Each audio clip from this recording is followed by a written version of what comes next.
Japokuwa sheria ya kodi ya mapato imetoa utaratibu maalum wa jinsi ya kukokotoa kodi kwa NGOs ambazo zinatambuliwa na zimesajiliwa na kamishna wa kodi kama taasisi za hisani, zinaitwa charitable institution.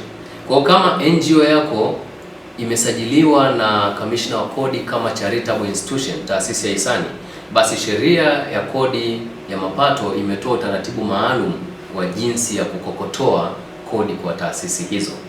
Lakini sheria haijasema kwamba taasisi za hisani au NGO zimesamehewa kulipa kodi.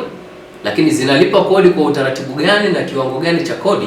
Basi kuna utaratibu maalum, kuna kifungu maalum kwenye sheria ya kodi kinachoongelea jinsi ya kukokotoa kodi kwa taasisi za hisani, charitable institutions. Kwa hiyo nikufahamishe au nikukumbushe kwamba kama wewe ni mmiliki wa NGO na hujawahi kwenda TRA au hauendi TRA mara kwa mara kufuata zile taratibu za kodi ambazo zinafanywa na biashara nyingine, basi na wewe unatakiwa ufuate zile taratibu kama biashara nyingine.